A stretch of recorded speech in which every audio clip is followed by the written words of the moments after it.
आज की इस वीडियो के अंदर हम बात करेंगे कि अक्सर लोग ये शिकायत करते हैं, बल्कि मैं ये कहूँ तो गलत नहीं होगा कि हर दूसरा शख्स ये शिकायत करता है कि डॉक्टर साहब पेट फूल जाता है, पेट में गैस बन जाती है, जलन महसूस होती है। इसका हमने बहुत ज़्यादा इलाज करवा लिया, लेकिन ये प्रॉब्लम जो है वो ठीक नहीं हो रहा। इसको हम मेडिकल की टर्म में डिस्पेप्सिया कहते हैं। पेप्सिया बेसिकली डाइजेशन या हाजमे को कहते हैं, और डिस का मतलब ये है कि हाजमा आपका ठीक नहीं है, तो इससे ये मेडिकल टर्म निकली है डिस्पेप्सिया। इसको अगर हम ये कहें कि ये एक बीमारी नहीं बल्कि ये कई जो अलामात हैं उनका मजमूआ है, तो ये कहना गलत नहीं होगा। डिस्पेप्सिया या बदहजमी या इनडाइजेशन, इसके अंदर मुख्तलिफ अलामात हो सकती हैं, जैसे कि मैदे या पेट के अंदर जलन का होना, पेट का फूल जाना, गैस का बनना, खाना खाते हुए पेट का जल्दी फुल हो जाना, या पेट के अंदर समटाइम्स दर्द होना। ये सब अलामात जो हैं वो मिल के एक बीमारी बनाती है जिसको हम डिस्पेप्सिया कहते हैं या बदहजमी की बीमारी कहते हैं। डिस्पेप्सिया या इनडाइजेशन की अगर वजूहात की बात करें तो 7 कॉमन वजूहात हैं जो कि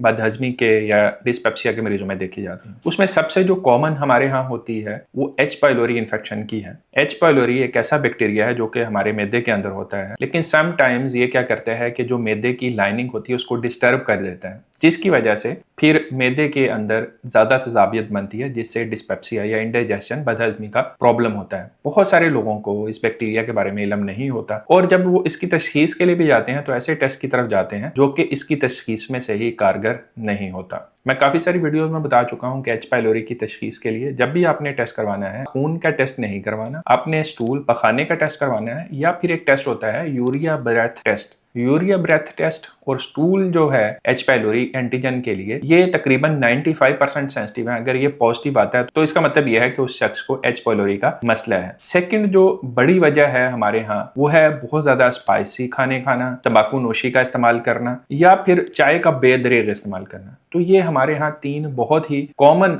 वजूहात हैं अगर खाने से रिलेटेड बात करें, जो कि डिस्पेप्सिया या बदहजमी की वजह बनती हैं। थर्ड नंबर पे हमारे यहाँ एक और बड़ा कल्चर है पेन किलर्स का। थोड़ी सी सर में दर्द हुई तो दर्द की गोली खा ली, पेट में दर्द हुई तो दर्द की गोली खा ली, कहीं जिस्म में किसी भी हिस्से में दर्द होती है तो फौरन से पहले दर्द की दवाई खा ले। तो ये जो दर्द की दवाइयां हैं ये आपके मैदे के अंदर ज्यादा तेजाब को बनाती हैं, जिसकी वजह से भी फिर डिस्पेप्सिया या इंडाइजेशन का प्रॉब्लम हो जाता है। इसके अलावा कुछ लोगों के अंदर कुदरती तौर पर तेजाब ज्यादा पैदा होता है, और फिर वो ऊपर से जब तेजाबियत पैदा करने वाली चीजें ज्यादा खाते हैं तो उससे उनके मैदे के अंदर ज्यादा तेजाब बनने की वजह से एक बीमारी है जिसको हम गर्ड कहते हैं वो हो जाती है, या फिर मैदे की सोजश हो जाती है जिसको हम गैस्ट्राइटिस कहते हैं। तो ये मसाइल भी बदहजमी की वजह बनते हैं। इसके अलावा मैदे का अल्सर अगर किसी शख्स को हो तो उसकी वजह से भी फिर जो है वो डिस्पेप्सिया रहता है। अगर जाहिर है मैदे की जो लाइनिंग है उसके अंदर जख्म हो गया है तो वो जो जख्म होता है वो इरिटेट होता रहता है, जिसकी वजह से हाजमा ठीक नहीं होता। इसके अलावा एक और जो बड़ा मसला है हमारे यहाँ स्ट्रेस एंग्जाइटी,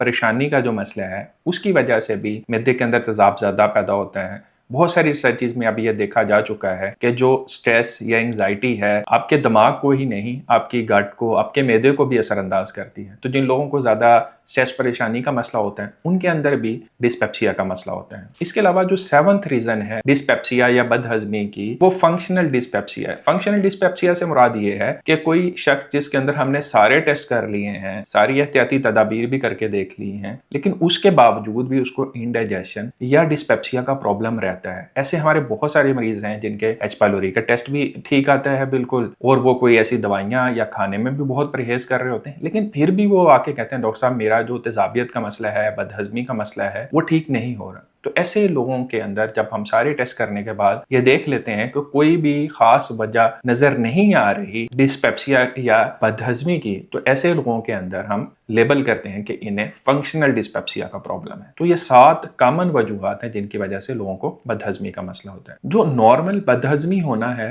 वो एक बड़ा कॉमन मसला है। कुछ लोगों को जब कभी कभार वो कुछ ऐसे खाने खा लेते हैं जिनमें ज्यादा चिकनाई या मसाले होते हैं तो उन्हें बदहजमी का मसला हुआ, 1-2 दिन मसला हुआ, उसके बाद ठीक हो गया। ये तो एक नॉर्मल चीज है, लेकिन कुछ लोगों में ये मसला कई माह, कई साल चलता रहता है। अगर इस मसले के साथ किसी शख्स का वजन कम हो रहा हो या उल्टी ना रुक रही हो या इतनी ज़्यादा तकलीफ हो रही हो कि वो बर्दाश्त जो है वो उसके काबिल ना हो, इसके अलावा अगर पखाने के अंदर जो है वो ब्लड आ रहा है या किसी शख्स की उम्र 45 से ज़्यादा है और उसके अंदर ये बदहज़मी की अलामत हैं, तो उसको फिर हम कहते हैं कि ये रेड फ्लैग सिम्टम्स हैं। इस मरीज को हमें हाई प्रायोरिटी पे ज़्यादा तवज्जो के साथ देखने की ज़रूरत है कि कहीं इसके अंदर खुदा न खास्ता कोई ज़्यादा सीरियस वजह तो नहीं है डिस्पेप्सिया की, जिसके अंदर मैदे का या खुदा न खास्ता आंतड़ियों का कैंसर भी शामिल है। तो फिर ऐसे मरीजों के अंदर हमें एंडोस्कोपी का टेस्ट करना पड़ता है, जिसके अंदर कैमरा जो है वो मुंह के रास्ते से मैदे के अंदर लेके जाया जाता है। वहां पे जो मैदे की साख्त है उसको देखा जाता है। फिर वहां से समटाइम्स हम एक छोटा सा टुकड़ा लेते हैं, जिसका फिर टेस्ट करने के बाद हम देखते हैं कि इस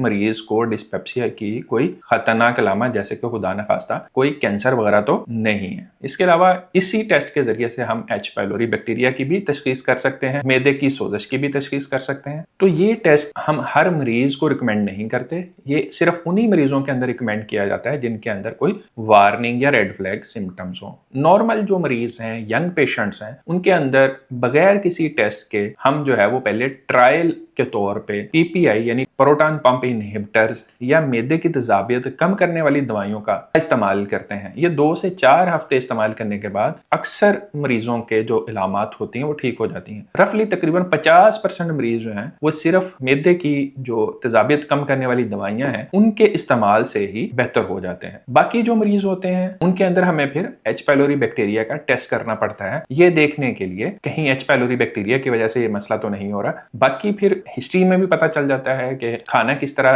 का खाते हैं, आपकी नींद कैसी है, आपकी स्ट्रेस या परेशानी का आलम क्या है, आप दवाइयां कौन सी इस्तेमाल कर रहे हैं। तो फिर जो बाकी इलाज होता है वो उसके मुताबिक ही हम करते हैं। जिसको एच पाइलोरी की इन्फेक्शन होगी उसका एच पाइलोरी का इलाज किया जाएगा, जिनको स्ट्रेस का मसला है, परेशानी का मसला है, उनकी परेशानी का इलाज किया जाता है। जो लोग ज्यादा दर्द की दवाइयां इस्तेमाल करते हैं उनकी दवाइयां जो है उनके अच्छे बेहतर अल्टरनेटिव की तरफ जाया जाता है, बल्कि ये भी कोशिश की जाती है जानने की कि वो दवाइयां इस्तेमाल क्यों कर रहे हैं। लेकिन कुछ मरीज ऐसे होते हैं जिनको जोड़ों के मसाइल हैं, उनको ये दवाइयां इस्तेमाल करनी होती हैं, तो फिर उनका या तो बेहतर अल्टरनेटिव या फिर उनको मैदे की दवाइयों के साथ उन दवाइयों का इस्तेमाल करवाया जाता है। इसके अलावा लाइफस्टाइल तो लाजम जो है वो मॉडिफाई करना पड़ता है। चाय का इस्तेमाल कम से कम करना है, वॉक करनी है, खाने के अंदर फाइबर ज्यादा होना चाहिए, फलों सब्जियों का इस्तेमाल ज्यादा होना चाहिए, पानी का इस्तेमाल ज्यादा होना चाहिए, स्पाइसी खाने हैं, कोल्ड ड्रिंक्स हैं, इनसे जितना इज्तनाब कर सकते हैं वो करना है। तो बहुत सारे लोग जिनको